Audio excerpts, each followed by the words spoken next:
Le podcast, le rendez-vous expert du Crédit Agricole.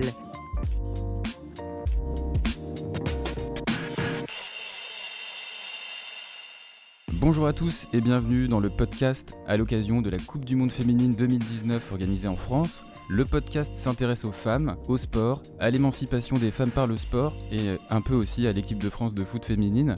Les femmes plus fortes grâce au sport, pourquoi, comment ? On en parle ensemble avec Véronique Faujour, bonjour. Bonjour. Vous êtes directrice marketing, groupe et communication de Crédit Agricole SA.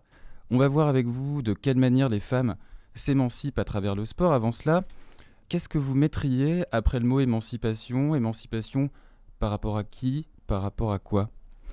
L'émancipation, c'est déjà s'affranchir, bien sûr, mais je dirais au-delà de s'affranchir des préjugés qu'on entend très souvent, c'est plutôt s'affranchir de soi-même, en quelque sorte.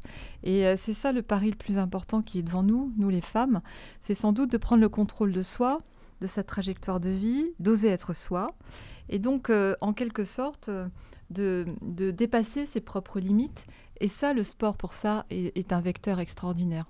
Expliquez-nous pourquoi le sport, spécifiquement, joue à la fois ce rôle social, peut-être parfois d'intégration et de développement aussi personnel, en particulier chez les femmes. Alors, on dit souvent que le sport, ça a de multiples pouvoirs, dans le fond. C'est-à-dire qu'on voit bien dans les grandes manifestations sportives que ça transcende les nationalités, ça transcende les genres, ça crée du lien social. On est tous extrêmement soudés quand on est d'ailleurs vainqueur d'un grand événement sportif. Mais pour les femmes en particulier, ça rejoint vraiment notre engagement sport comme école de la vie, où nous avons défendu le fait que pour nous, le sport est porteur de valeurs, et notamment que le sport vous rend plus fort tout au long de votre vie. Et ça s'applique particulièrement aux femmes. Parce que dans le fond, les femmes, et c'est reconnu d'ailleurs, on avait fait une étude avec Kantar qui montrait bien que les valeurs du sport féminin étaient extrêmement intéressantes de ce point de vue-là, parce que les femmes, en fait, elles développent l'estime de soi, l'esprit d'équipe, le respect de soi, le respect des autres, qui sont finalement des moteurs extrêmement forts pour justement oser être soi-même et oser finalement prendre le pouvoir sur soi. Et indépendamment donc de la pratique en elle-même, du sport, qu'est-ce que ça donne dans la vie sociale, dans la vie professionnelle ? Est-ce que vous avez des exemples concrets à nous donner ? Alors déjà, on a regardé d'un peu près le programme de développement durable des Nations Unies. Et vous savez que l'ONU reconnaît finalement que le sport est un vecteur d'émancipation et de développement des femmes. Pourquoi ? Parce que déjà, ça apporte du bien-être, de la santé, ça on le sait. Ça cultive aussi le bien-être moral. Et quand vous vous dépassez, quand vous vous dépensez physiquement, ça vous fait du bien. Et ça a été prouvé de longue date. C'est presque une fonction cathartique, en fait. Exactement. À partir du moment où vous libérez, le sport libère une énergie de toute façon, de façon très concrète. Oui, c'est vrai. Et très concrètement, pour vous répondre, en fait, on a regardé aussi de près ce que faisaient certaines associations. Et il y a un projet que j'aime beaucoup qui s'appelle Tout Sport, qui a travaillé justement avec des associations pour accompagner des femmes, pour les sensibiliser aux bienfaits du sport, souvent dans des quartiers moins favorisés et dans des régions moins faciles pour pratiquer le sport. En France. Donc ça a été fait dans le Limousin, dans l'Eure, à Roubaix, Tourcoing, dans le Rhône, en Seine-Saint-Denis, etc. Et en fait, ce qu'ils ont constaté à chaque fois, c'est que les femmes étaient plus épanouies, plus autonomes, et que surtout, elles servaient d'exemple finalement aux autres femmes de leur quartier et à leurs filles. Et ça, c'est un vecteur extraordinaire justement aussi d'émancipation. Nos auditeurs pourraient se demander quoi de commun entre une directrice marketing, les femmes et le sport comme levier social. En fait, vous avez une véritable légitimité pour en parler puisque vous travaillez avec plusieurs associations dans des quartiers populaires où le sport constitue un tremplin pour permettre à des jeunes filles de se lancer sur le marché du travail. En fait, ça fait un moment déjà qu'on accompagne des associations qui ont pour vocation finalement l'insertion professionnelle des jeunes femmes et issues plutôt de quartiers populaires. Et cette insertion, elle se fait via le sport. Et on a deux associations intéressantes qu'on accompagne, c'est l'APELS et Sport dans la ville avec Elle dans la ville. Donc si on regarde du côté de l'APELS, en fait, on a un programme de recrutement qui notamment capitalise sur les valeurs du sport. On dit souvent entre nous que la ligne du bas du CV est aussi importante que les diplômes. Et c'est un peu ça qu'on veut promouvoir au travers de cet engagement.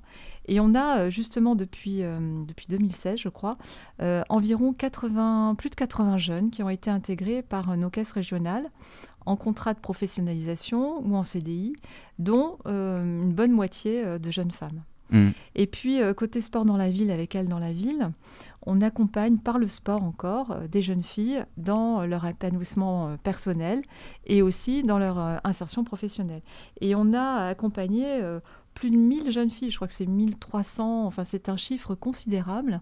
On a accompagné toutes ces jeunes femmes en 2018, dont une bonne partie a été inscrite dans le programme Job dans la ville, qui était dédié à l'insertion professionnelle, avec une prise en charge dès 14 ans. Alors je voudrais pas que le corps soit le grand oublié de cet entretien. Pas de sport sans corps. Un individu qui pratique le sport, c'est un corps en mouvement, on l'a évoqué un petit peu précédemment. La libération d'une énergie opposée à l'immobilisme de corps que certains aimeraient davantage domestiquer ou discipliner. Des corps féminins assignés à résidence quand on pense aux structures patriarcales qui interdisent aux femmes de pratiquer le sport. L'émancipation se situe aussi par le corps. En fait, on le voit notamment dans l'expérience que je citais dans les quartiers moins favorisés, où des femmes peuvent subir certaines pressions justement pour cacher leur corps. Et le sport permet justement de renouer avec son corps. Et on le voit aussi sur les jeunes adolescentes, parce qu'on voit bien que la pratique sportive à l'adolescence, notamment chez les jeunes femmes, tend à décroître beaucoup plus significativement que chez les garçons. Et pourquoi ? Parce que justement, il y a ce rapport au corps qui est si important. Et le sport permet finalement de se retrouver aussi avec son corps, d'assumer son corps, d'aimer son corps, parce qu'il est porteur là aussi de performance et de capacité finalement à se dépasser. Et ça, c'est merveilleux quand on peut constater que ces femmes-là finalement retrouvent finalement aussi la confiance avec leur corps. Alors je voudrais maintenant vous soumettre une phrase issue d'une interview de la footballeuse norvégienne Ballon d'Or 2018, Ada Hegerberg, qui ne joue pas, entre parenthèses, la compétition. Oui, une grande footballeuse. Une grande footballeuse qui malheureusement ne joue pas pour des raisons personnelles. Elle affirme, je la cite, « Impossible d'être footballeuse sans se battre pour l'égalité ». Véronique Faujour, la Coupe du Monde féminine, le sport au féminin sont aussi une bonne occasion d'évoquer d'autres sujets comme l'égalité homme-femme. Oui, bien sûr, et on voit d'ailleurs que l'événement que nous vivons ensemble en ce moment dépasse aussi la performance sportive. Il y a la performance sportive et on a plaisir à regarder les matchs, mais aussi on voit bien qu'au travers de cet événement, il y a plus que ça. Et d'ailleurs, toutes les marques qui contribuent à soutenir l'événement, dont nous faisons partie, portent aussi ces valeurs-là autour de l'émancipation des femmes et de la fierté qu'ont les femmes aussi à être sur le devant de la scène et donc à s'affirmer comme les hommes finalement dans cette discipline. Et moi j'ai quelque chose en fait là-dessus. Il y a quelque chose qui m'amuse toujours un peu, c'est qu'on se sent obligé de dire la Coupe du Monde féminine. Et la vraie égalité, finalement, elle sera quand on arrêtera de dire féminine. Est-ce qu'on s'est écouté à dire la Coupe du Monde masculine l'année dernière ? Non, c'était la Coupe du Monde de foot. Et il faudrait qu'on ait le même réflexe désormais d'appeler notre Coupe du Monde de foot, celle que nous vivons aujourd'hui, tout simplement, c'est la Coupe du Monde de foot qui a lieu en France en 2019. Puis l'une des valeurs qui fait plaisir pendant cette Coupe du Monde, c'est le fair play. Il y a un fair play, en fait, qu'on a retrouvé dans les valeurs que je citais tout à l'heure de l'étude Kantar, vous vous rappelez ? Les valeurs féminines du sport, elles se retrouvent finalement dans l'ambiance qu'on vit ensemble. Alors, si on a la chance d'assister au match, on le ressent particulièrement. On le ressent en dehors des stades et on le ressent à l'intérieur des stades. Il y a une espèce de plaisir familial, quasiment, à venir assister au match, qui est très réjouissant. Et on le retrouve aussi dans les tribunes, quand on suit les matchs. Il y a une ambiance extraordinairement festive et chaleureuse, que c'est vrai, qui dépasse ce qu'on peut vivre par ailleurs, parfois, dans certaines manifestations sportives. Et vous parlez de public, un chiffre d'actualité, entre 9 et plus de 10 millions de téléspectateurs en moyenne pour les matchs de l'équipe de France sur la phase de poule pour cette Coupe du Monde. Vous attendiez honnêtement à de tels scores d'audience ? On espérait ces scores d'audience et je voudrais rajouter qu'en fait, c'est 1 milliard à l'échelle de la planète. C'est ça aussi qu'on vise. C'est un événement français à portée mondiale qui apporte aussi ce rayonnement autour de cette discipline pour les femmes. Et ça, c'est une occasion incroyable. Et non, on ne s'attendait pas à un tel engouement, mais en même temps, on le sentait venir parce que des semaines avant l'événement, on sentait bien que les sponsors, les marques, les chaînes télé étaient extrêmement motivées et mobilisées autour de cet événement. L'équipe de France de football avait été éliminée par l'Allemagne en quart de finale au tir au but à la précédente édition de la Coupe du Monde au Canada. Vous vous en souvenez peut-être. Cette année, vous les voyez aller jusqu'où ?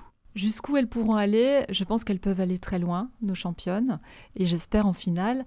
Mais quoi qu'il arrive, elles ont déjà gagné parce qu'elles ont remporté beaucoup.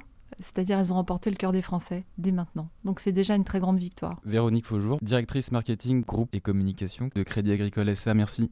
Merci à vous. C'est la fin du podcast. Vous pouvez retrouver cette interview sur notre page LinkedIn Groupe Crédit Agricole et notre page SoundCloud.